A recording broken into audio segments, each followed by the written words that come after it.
Oh, hi, hello, I didn't see you there. You're here for the presentation, aren't you? Don't worry, I've got you covered.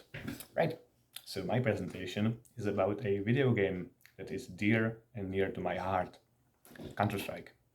Counter-Strike, with the most recent version being Counter-Strike Global Offensive. The original OG, good old Counter-Strike 1.6 was released about the year 2000, so it's basically just as old as me, which is quite insane to think about. And over the years, the game has received many visual updates and upgrades, and has evolved in many things, but not the core gameplay. So, what's the game about? The game has two sides, counter-terrorists and terrorists, good guys, bad guys. And these compete and kill each other. Also, we've got chickens. Who wouldn't want chickens in the game?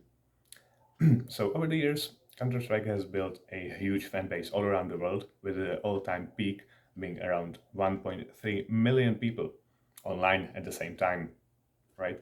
One of the 10th of the Czech Republic population.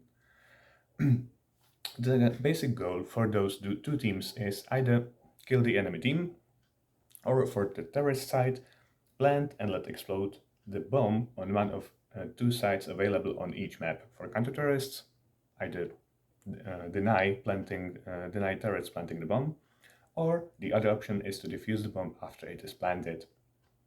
Simple counter-terrorist stuff. And there are about 8 maps available and competitively viable and recognizable in the main mode, which is about the bomb I've just mentioned. And it is also recognized for competitive plays, where people compete in person to sort of beat other teams from other countries around the world. Things that complicate the game a bit is the economy system, where you gain money for planting, killing enemies and such. And with your money, you have to decide wisely what you want to spend the money on. So you have to budget a bit and decide where to buy and when not to buy. And as in every game, there are cheaters. People are just trying to make things too easy and hurt each other. So in CSGO, the problem is blatant and terrible, where the company behind CSGO, Valve, is doing basically nothing about it.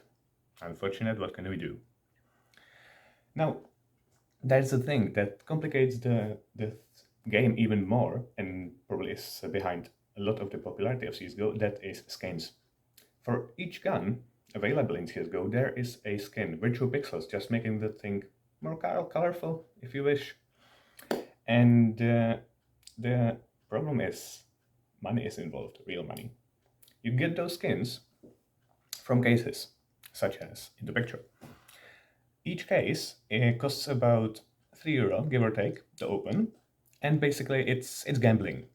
You put the money in and hope to get some high-tier team item, which as you can see on the pie chart, yeah, the odds are against you. Sorry, and but if you get very lucky, you can earn, well, not just a few dollars. If you get extremely lucky and being gifted the extremely rare item, who I sound like a nerd, you can earn actually hundreds of dollars and perhaps even more. We'll get to that later. As you can see on the picture, these are the top rarest items in the game, which is knives. If you get a knife, you just made yourself some money. To complicate things just a bit more, there are also stickers. Just as skins, some are more rare, some are less rare, and to complicate things even more, there are some with limited amount and time, limited by time. So there are some very rare and expensive stickers. Now, for some trying to play a game of guess how much is the knife worth. On the left-hand side, there is quite an average low-tier knife, which is worth about €50. On the right hand, just the stripes and different type of the knife makes this skin worth €355. Now for the guns. The most expensive of the guns, or at least some of them, is M4 Hubble, which is worth about €5,000. Not even kidding, it will get worse, believe me.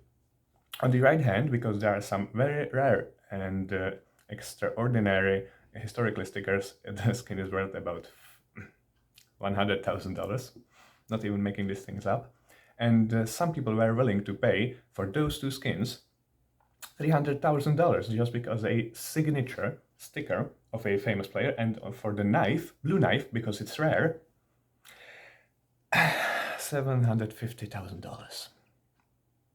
No, I'm not kidding you. That's real. Someone was willing to pay that for digital skin. Now, as I already mentioned, pro players, tournaments, people in person, best of the best, right? Every now and then there is an event where people come and decide which of the players and teams is the best all around the world, and people come to see it. I mean, obviously, as any sports events. And the average age for people to start competing in CSGO is about 17 years, so we're a bit over the peak of our CSGO career, sorry guys. And now to battle a bit the sort of stereotype that most video game players are, well, not in shape really. You can see one of the famous sort of faces of competitive CSGO being Pasha Biceps. And, well, try to get where did he get the nickname from. And that's about it from me and my presentation. I hope you learned just a bit of new stuff, and, well, don't gamble, don't spend money on CSGO. Good luck, adios.